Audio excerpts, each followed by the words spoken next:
When it comes to the feds, they're not playing games. Let me tell you something about the way they operate. The feds don't come knocking on your door asking questions, wondering if you did something. Nah, when they come, they've already done their homework. They already know what they need to know about you to lock you up. And trust me, when they hit you, they're not coming just to talk. They're coming with all the facts to convict you. And if you think you can slide by or outsmart them, think again.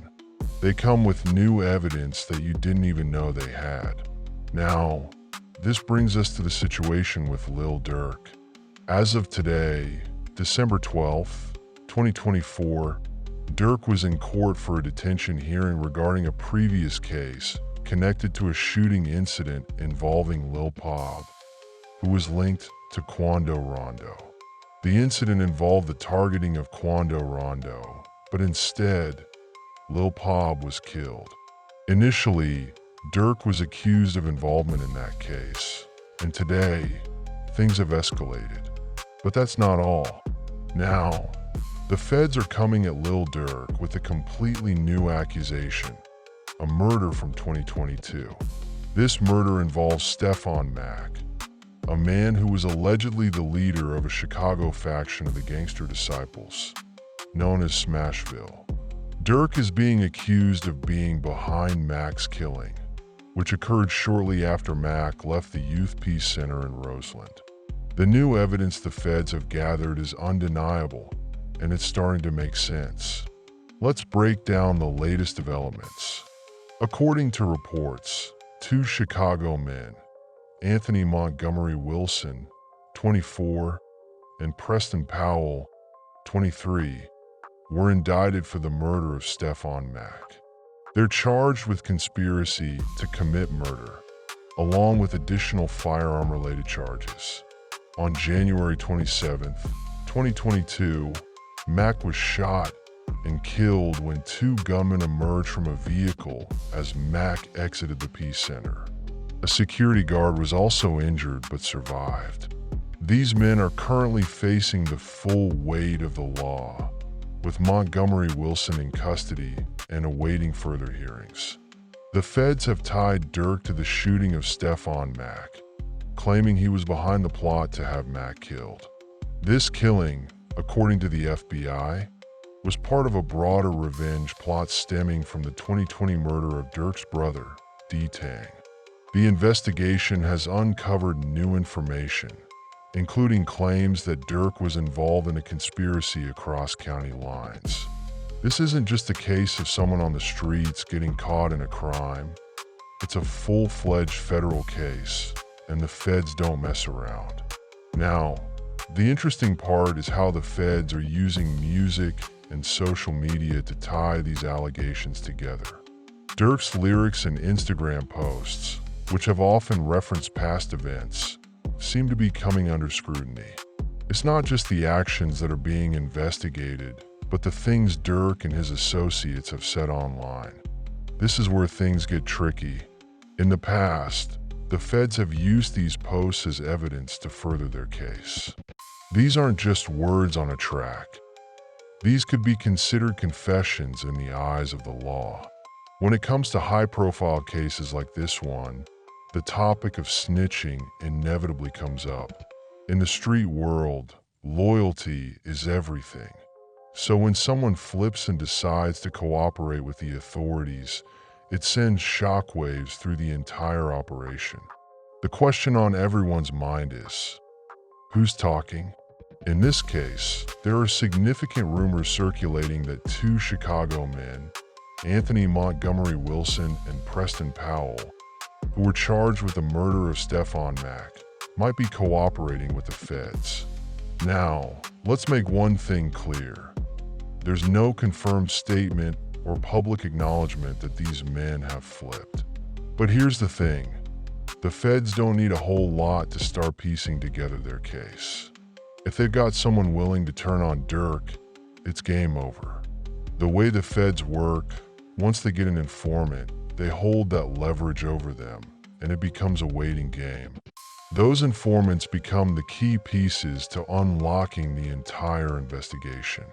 In the streets, the code of silence is sacred. You don't snitch, you don't rat out your crew. But in the federal system, that code doesn't hold up in the same way. The feds are playing a completely different game. If they've got enough evidence to lock up a major figure like Durk, they'll throw everything at him, and they'll use any informants they can get their hands on to make sure they succeed. The informant doesn't even have to be involved directly. They could be a bystander, someone who overheard something, or even just someone who wants to make a deal for their own benefit. The feds have methods to turn just about anyone into a source. What makes informants so powerful in these cases is that they provide the missing puzzle pieces. Once someone talks, the feds can fill in the gaps of their investigation. And with the rise of social media, lyrics, and online posts, it's not just about physical evidence anymore. It's about tracking patterns, conversations, and making connections across platforms. For instance, the very posts and lyrics that Durk has shared could be used against him if an informant links those words to real-life events. It's a terrifyingly effective strategy, and if someone close to Durk decides to flip, that could be the final blow. With these two men facing serious charges, speculation has begun to swirl that they may have provided crucial information to the feds in exchange for a reduced sentence or other favorable terms. If they've started talking, they've already put the wheels of justice in motion. For Durk, that means the feds are getting closer to having a concrete case. And as time passes, the feds will gather more and more evidence, whether it's phone records, surveillance footage, or even more potential informants. There's a real possibility that one or both of these individuals could have started to cooperate with authorities. And in the world of federal investigations, that's often enough to tip the scales. If they provided direct testimony or crucial leads, it's only a matter of time before Durk's name is tied even more tightly to the case. This could be the most damning factor in the entire investigation, because once the feds have that kind of inside information, they're almost impossible to beat. The risk for Durk is that if someone is talking, that could be the nail in the coffin for him. Once informants start providing details, the feds can use that information to strengthen their case and build an airtight conviction. Even if Durk were to maintain his innocence, the mounting evidence and the weight of testimony from informants would make it increasingly difficult for him to escape unscathed. It's crucial to remember that the feds don't make cases based on assumptions.